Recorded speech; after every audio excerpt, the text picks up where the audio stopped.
I'm Dr. Pete Economo, the East Coast psychologist. And I'm Dr. Nikki Rubin, the West Coast psychologist.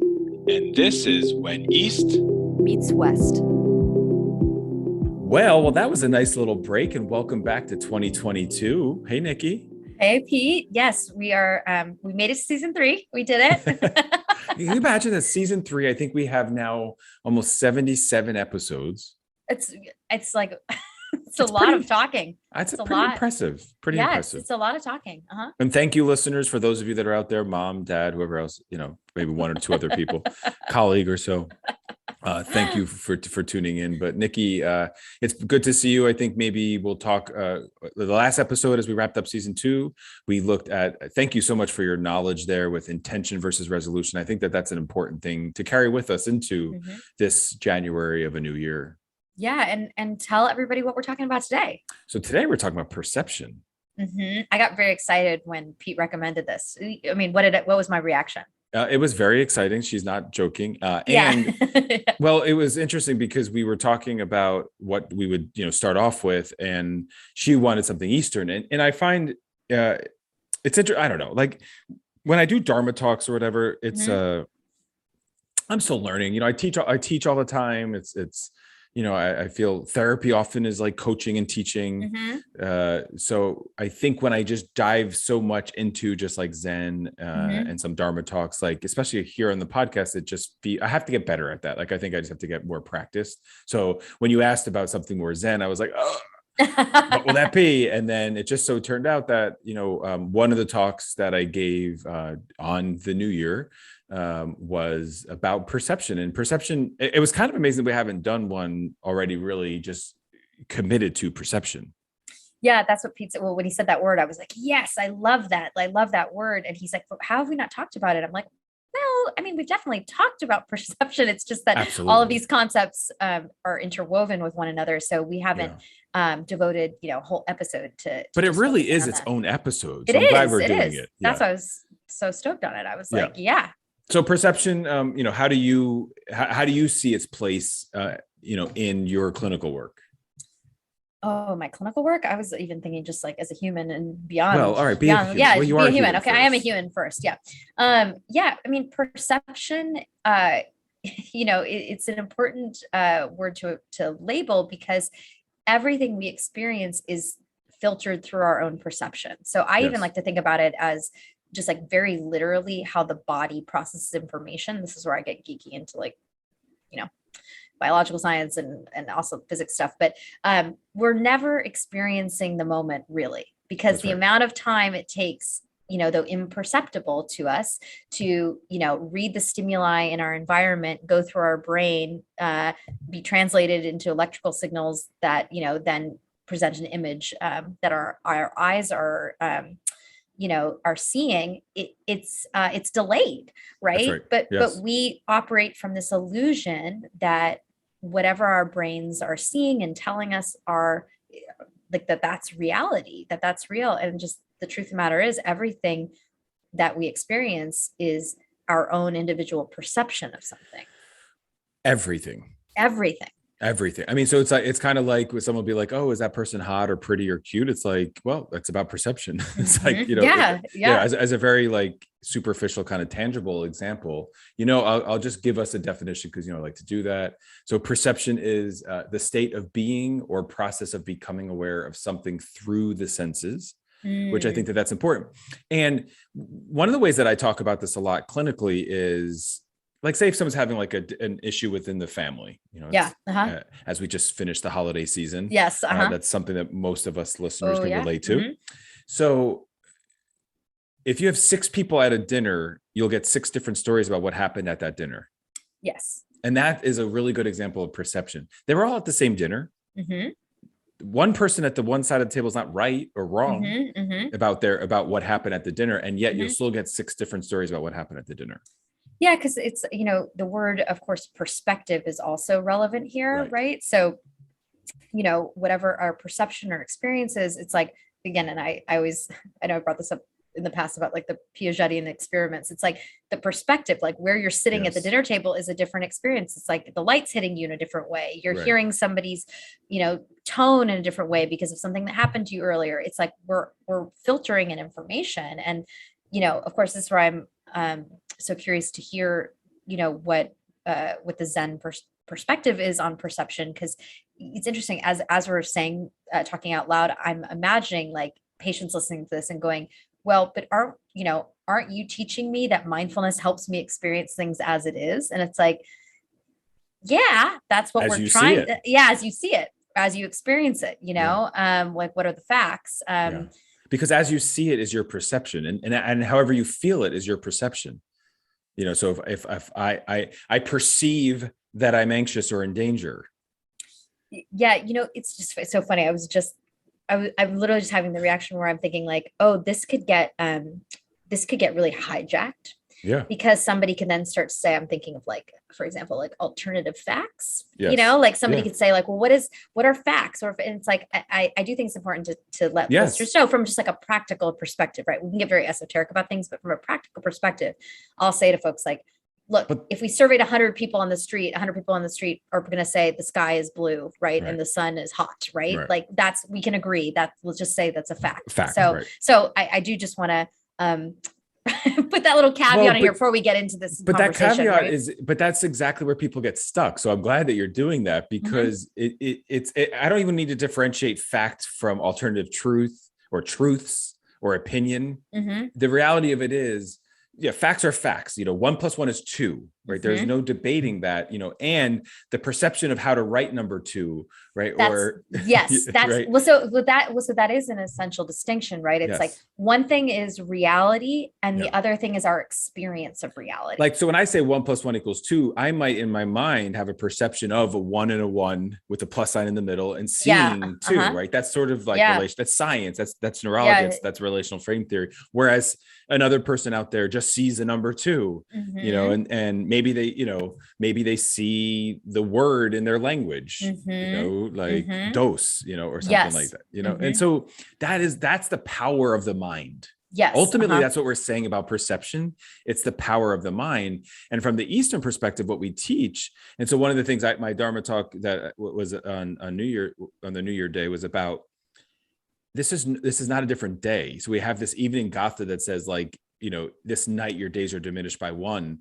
Well, the perception of our days being diminished by 1 doesn't change because it's my birthday and anniversary, or because it's New Year's Eve or Christmas or Hanukkah or whatever it is. Nothing changes.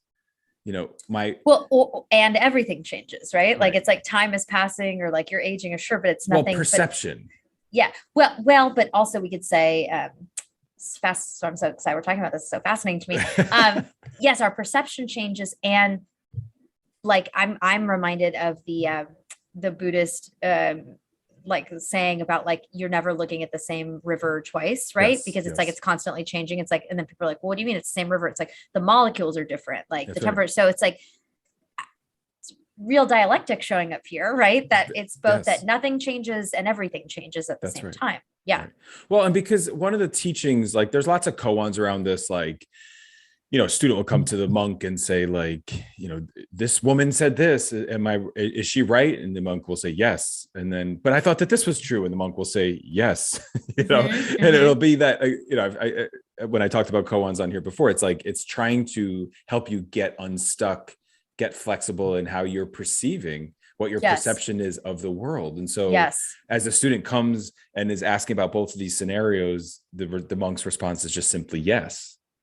Well, and I think this is something important for context that, and Pete has mentioned this in past episodes, that what in maybe all of them, but I'll say many of the Eastern spiritual traditions like Buddhism, what they're trying to get at is to unstick you from what we think is reality is not actually reality. And that's where and I get very geekily into this. That's what, like, if anybody out there likes quantum physics, like quantum physics also talks about the same things, which, I've talked about, I think I've mentioned the Tao of Physics is a great read about this stuff, but that is really hard for us to compute because our brains are constructing an experience of consciousness of our reality, but that's not necessarily real, and it's really like, ooh, it's hard. It's that emoji with the brain exploding. Yeah. Well, because and my teacher has a saying, and I think I actually screw it up often saying, but it's nothing exists outside the mind. It could also be everything exists outside the mind. Yeah. And so sometimes I actually get confused which one he says, because they're both perception. They're both okay. They're both, I guess, right. But listeners, if you think about nothing exists outside the mind, and that's hard for people because, they're like, well, no, this desk is here. This microphone is here. And it takes my mind to describe it as a microphone. Yeah. I'm laughing. I'll share this personal anecdote. So, and I'm pretty sure I've mentioned this in the past. So like I said, I like quantum physics. My dad and I are very into quantum physics. We read all these books by Brian Greene, who's a physicist. And my mom is not into this stuff. And so my dad and I get in these like very long, deep, like existential discussions about like, all this, out there science stuff, and then how it relates to Buddhism and all that kind of stuff. And my mom will always say, yeah, well, I'm going to go vacuum my real house. I'll talk to you guys later, Oh, I love her. Yeah. She's like, has no interest in it. I always tell her, I'm like in the Matrix, when they ask about the red pill, I'm like, you'd be the one that'd be like, I'm cool. I'll take the pill. I'll take the blue pill. I'm going back to sleep. That's right. Like, she doesn't want to know. God bless her. Yeah. She doesn't want to know. Well, and you'll never know. As much as we're trying, right. We're trying, God bless you and Papa over there, but like, we'll never really know. Yeah. And there's such freedom in that. And that's perception. It's like the perception is being okay with not knowing. Yes. That's hard. It's hard. Well, and it's unpleasant and uncomfortable because what do we always say? Our brains love knowing. They love certainty, right? Oh, it only took you to the first episode of season 3 to talk crap about our brain. But it's, I always laugh when you say that because it's like, it comes from a place of love. It does. And it's also frankly, like a place of reverence for them. Like that's how, it's this is how we experience consciousness. It's just that like, what's so, distressing to me is that you can revere something, but also revere it like as it is. And the brain, as I said, it's like, it's an organ. It is limited. Like all the things Pete's talking about, it's like, we don't often walk around saying my brain is just constructing like a vision. Like think about right now, you're listening to this podcast, you're hearing our voices, if your eyes are open, you're looking at something, in the room, and it's your brain is creating that. Yeah. Your brain. If you're looking at something in the room, it means you're not really listening to us. So put it down and focus. No, I'm just kidding. Because the brain can only do one thing at a time. That's not perception. Yes, that's but yeah. So I mean, how else? I know you first brought this up about like in your personal life or just as a human. Do you see this like coming up clinically?